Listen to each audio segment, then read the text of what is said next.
तर मंडळी, मला ना खूप दिवसांपासून पॉपलेट खायची इच्छा होती, पण मार्केटमध्ये गेलो, आम्हाला पॉपलेट वगैरे काही भेटला नाही. तर आम्हाला ब्लॅक पॉपलेट असा भेटला. कोणी कोणी त्याला हलवाही म्हणतात. असो, पहिल्या सर्वप्रथम मी मिक्सरच्या भांड्यामध्ये लसूण, अद्रक, काळी मिरी, थोड्या मिरच्या आणि कोथिंबीर मस्त दळून घेणार आहे. जर नसेल तुम्हाला दळायचं किंवा असंही टाकायचं असेल तर तुम्ही तसंही करू शकता. कोणी कोणी त्याच्यामध्ये खोबरंही टाकतात, पण मी खोबरं नाही टाकलं. आता जगभराचे मसाले, जसा घरगुती मसाला, मालवणी मसाला, हळद, मीठ वगैरे असे मी सगळे मसाले टाकून आता एकत्र करून घेणार आहे. जर तुम्हाला याला बाइंडिंग देण्यासाठी थोडंफार बेसनचे पीठ किंवा तांदळाचे पीठ याच्यामध्ये कालू शकता.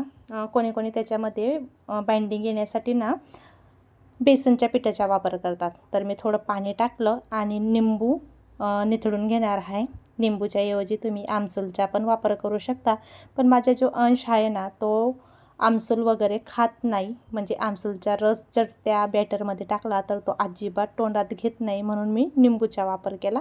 आता ब्लॅक पॉपलेट आहे म्हणजे हलवा, आपल्याकडे याला हलवाही असेही म्हटलं जातं. आता याला सगळं सारण आपण लावून घेणार आहोत. जर तुम्हाला हा पॉपलेट भरून फ्राय करायचं असेल तेही तुम्ही करू शकता. नारळाचं जे सारण असतं ना त्याच्या आतमध्ये भरलं जातं. आता सगळा मसाला लावून आपण ठेवून दिलेला आहे एका साईडला. आता थोडं तांदळाचं पीठ, थोडा रवा आणि थोडं मी बेसनच्या पिठाचा वापर करते. बेसनच्या ऐवजी तुम्ही मक्काच्या पिठाचा पण वापर करू शकता.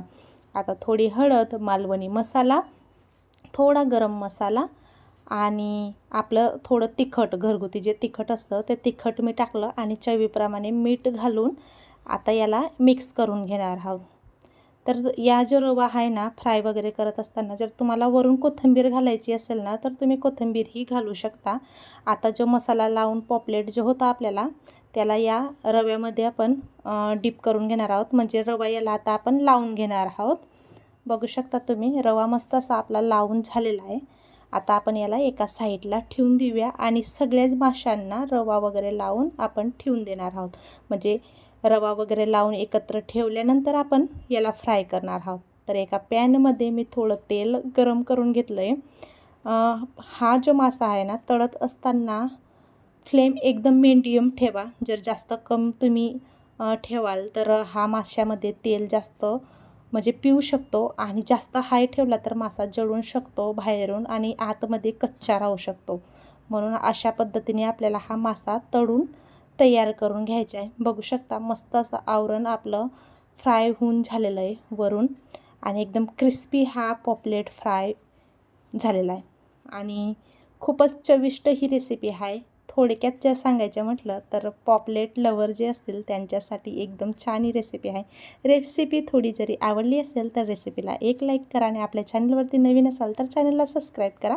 कमेंटमध्ये नक्की सांगा की तुम्हाला हा पॉपलेट फ्राय आवडतो की नाही. चला तर मग भेटूया अशाच नवीन रेसिपीमध्ये. तोपर्यंत खात राहा, मेन म्हणजे हसत राहा आणि आपल्या चॅनलवरती विजिट करत राहा. धन्यवाद. व्हिडिओ को लाईक करा, सबस्क्राईब करा. धन्यवाद. भेटूया नवीन अशाच रेसिपीमध्ये. तोपर्यंत मी पॉपलेट खाऊन घेते.